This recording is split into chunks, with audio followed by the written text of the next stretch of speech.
an area of our life that isn't so humorous. It's so humorous, but it's funny when you talk about it. Yeah. Hmm. Yep. And so we on TV, right? And then we saw this episode on Catfish on MTV. I remember that episode. Yes. And this 19-year-old black, beautiful black woman, built to the T, looked like Dolly Parton on a good day, and looked like Beyonce on the back way. And she had long hair and black and beautiful, princess queen. 19 years old. She's talking about, oh, I love Bow Wow. I remember that.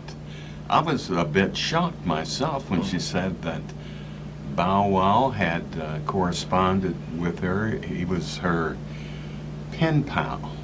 They were writing to each other and corresponding, and I said to myself, well, that's very unusual for a celebrity like him, of his stature, corresponding with an average girl.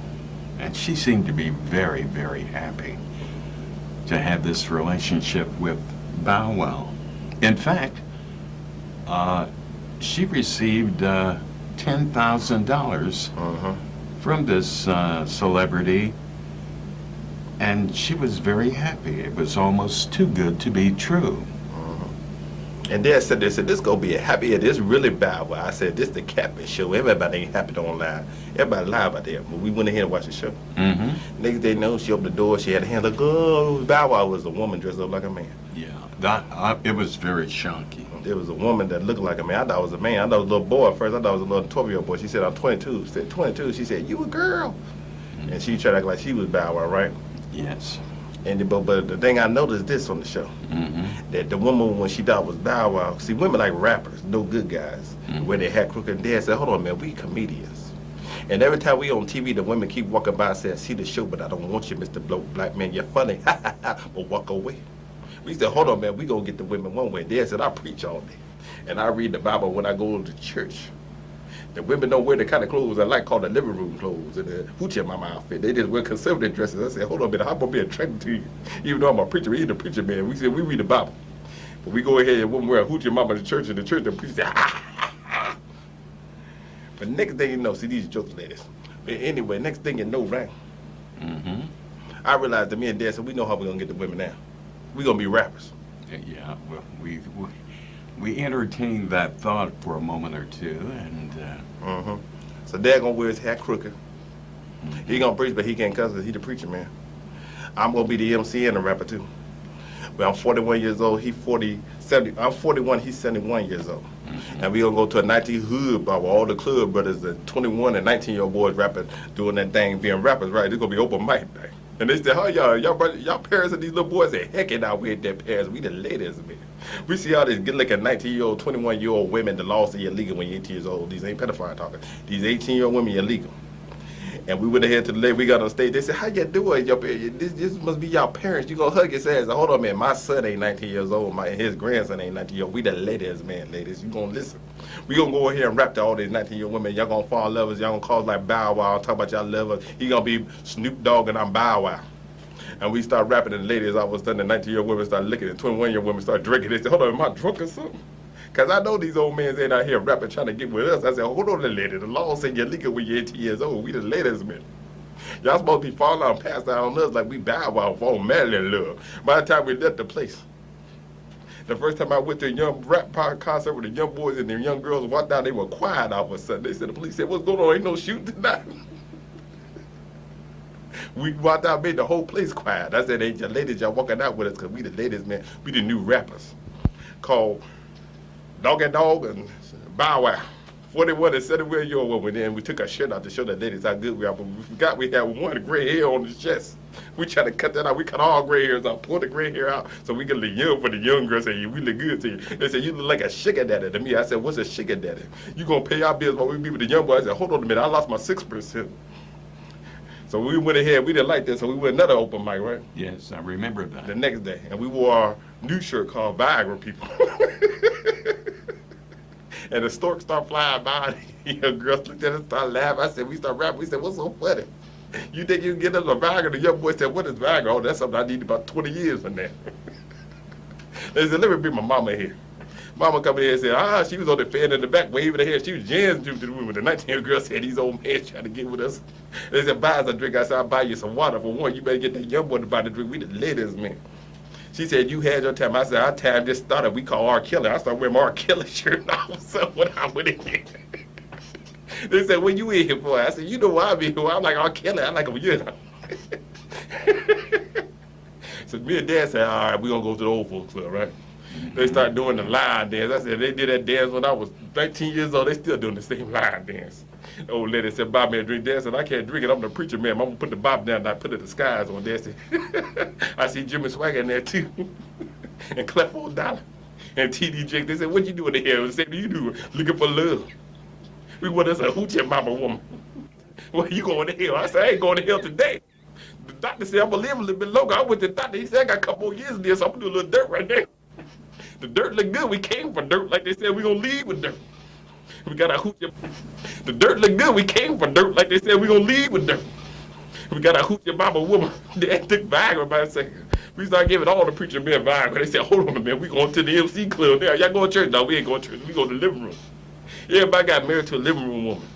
Went to young girls. That young girl said, oh my God, these old men they coming at us. So now the 71-year-old man and 40-year-old man is the two Viagra, right? Mm-hmm. Went to the young boy and the 19-year-old boys and kicked them out, moved them out. Just like what them guys kind of sit on papers. Jehovah's Witness people. Yeah. Mm-hmm. Jehovah's Witness people be on Gettysburg, right? Mm-hmm. Sell them papers for $1. Almost get run over by a car because black folks can't see when we drive. We be like Stevie Wonder. We drive platinum our music. Yes. Jehovah's Witness, right?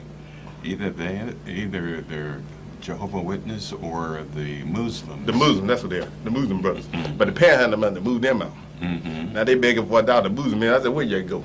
Can't sell no papers no more. We went in there, we moved them out like that. The young boys that moved out of the club said these old 41-year-old man, 71-year-old man taking out young girls. They took Viagra, they doing something. Next thing the stork flew all over the place. The next thing the whole Dayton, Ohio started turning black. I said, hold on a minute, what's going on here? I started selling Viagra to all the black folks. Every day, the projects start coming more projects.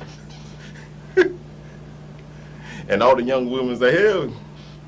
But then me and Dad said, we tired of it. So after the Viagra, am I saying it right? Yes. After we didn't ran out of supply of Viagra, we started coming back to our 3%, 6%. Mm-hmm. But then by that time, the old lady didn't want us no more. That was very strange. She told us to get out of the house. And at the beginning, she was saying things like she loved us. That's because we took Viagra. Oh, okay. So they had to cut that down. They said, y'all making too many gingerbread people around. Ain't nobody else with y'all. We done gave the whole supply to people so the man's a hilltop. I thought I was African American. So they said, we got to stop this down for the black folks start being the whole nation black. Everybody be on Bow Wow. So we had to cut that down. Mm-hmm. So everything be back to normal. Yeah. Mm-hmm. But one thing I learned. What was that, David? That the women love us. We the ladies, man. That's comforting to know that they still, deep down inside of them, they can't deny the fact that they still find us very attractive. Very attractive. Our women so good that when we see them, we only can see them at 1 o'clock in the morning. That's how good they look. They look like the scarecrow. But all ladies, these are all jokes. This is over humor. We really ain't that broken black. If you see us out in the street, talk to us. We ain't that broken black. We just broke, but not that broken black. Anything else you got to say there? No, basically that's it for this week. And I'd like to thank you for joining me. And of course, we'd like to thank you for joining us. And until we meet again next week, may God bless you and your family. Well, I just got done looking at the show, trying to take some people in Dayton, Ohio, and it's cold out here, and a lot of people ain't out here today. So I'm going to go ahead and head back to the studio. We about to do the Dayton show. My dad, the CEO of Dayton People. We're going to go ahead and do some jokes and put the black folks there. We're going to put the people on Dayton that we do got on people of Dayton. You see my old lady, you know what I'm saying? She got a big old dog, you know what I'm saying? And her dog is gigantic. And I was getting the milk and cookies later on that night, right? And she read my core, right? And the dog, she got a big old yellow dog, right? And the dog, I had a dream about it. See, when I first met her, I didn't know she was nervous of me. She said, I was nervous of you. You look like the boogeyman because you the gingerbread man. And you know what I'm saying? I said, I didn't know that, but we was talking, you act like you was all comfortable with me. But the next thing you know, she told me that her dog to tear people's leg off because he's a gigantic dog, about 6 feet tall dog, and he bites your leg. And then she said she just said that because she didn't know me. She was afraid of me because I was a gingerbread man. She thought I was a boogeyman. Well, anyway, I got to know I had a nightmare about a dog, right? And I was in a slumber party that she made because she had a big slumber party, right? So the next thing you know, I started swinging my arms, and I was about like Mike Tyson. She had to watch the elbow because I almost hit it because I almost had a nightmare that dog was on me, and I said, "Get your dog away from me." So now, ladies, like I said, don't tell if you got a dog, don't tell guys that you just meet your dog is vicious because the man gonna always be scared of your dog. Then I went to my Kunta Kinte lady, and my Kunta Kinte lady, she was on nice and sweet. She was so beautiful. We was in love for Kunta Kinte here. But to make some Kunta Kinte kids until the lady told me one thing that I didn't like. After I met her and I got to make her cookies, she told me I'm gonna have to pay her bills. She's 51 years old, and I ain't the individualized buddy no more. I lost my 3%, and she started getting mad about that. Then she talked about her 21-year-old boy talking about I gotta be a man to him. He's 21 years old. I gotta be a man to another man. I guess so. And then next thing you know, she stopped making cookies. So next day, you know, I come to David Copperfield because my name is David, like David Copperfield. I disappear when you take away the milking cookies because I'm the latest man that didn't know how. Well, anyway, I'm gonna go ahead. We're gonna do the show because we do jokes a lot. We're funny black folks. You see, there ain't no black folks. I guess black folks is missing in the winter storm. So if you want to start a war with black folks, do it in the winter time because black folks ain't getting out in the cold. We don't like to freeze. We like to keep our picking toes. Well, anyway, I'm gonna go ahead and do this dating show. Let's go back to it. The latest man that they know how. Look at the car, ladies. The white car, that's my car. Look at the car, ladies. We broke up and you pay our bills. I like a sophisticated dark woman with a whole lot of money, educated, and I ain't got no money, no degree. I got my GED. I ride the green machine bus. And I want you to let me drive your car. Let me be the boss. You cook and clean. And don't argue with me because I ain't got no money. You give me plenty of milk and cookies. That's the type of woman I'm looking for. So you out there, go call the TV and tell me that you love me. Man. And she looking for a good black man. But she always want a black man with money, but we gonna trick her. We gonna register Scooter Price Brothers. With the Price Brothers. And you gonna go all the way to Atlanta. And she gonna say, where you working? You said, we'll talk about that later on after you fall in love. And then we gonna let her know that you the latest man. And we gonna take all her money and you gonna find a man in love with this 42-year-old woman, you 71 years old, because you dad like dark women. And he won't miss America. His beauty queen. Yo, Nene, my dream girl. She got married, she's 45 years old, and I'm 40 years old. But she's an independent black woman that tell it just like it is. That type of black woman I want. But one thing I don't want to tell me how it is when I go on her slumber party and tell me I ain't running the marathon right. She's born December 13th.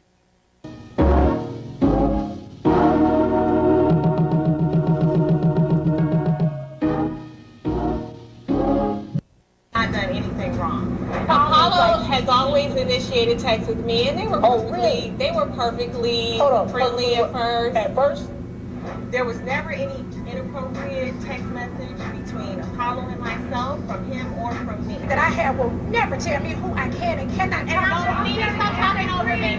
I definitely think something was accomplished. I mean, at least we all agreed that we could be around each other. And good old Mimi was right.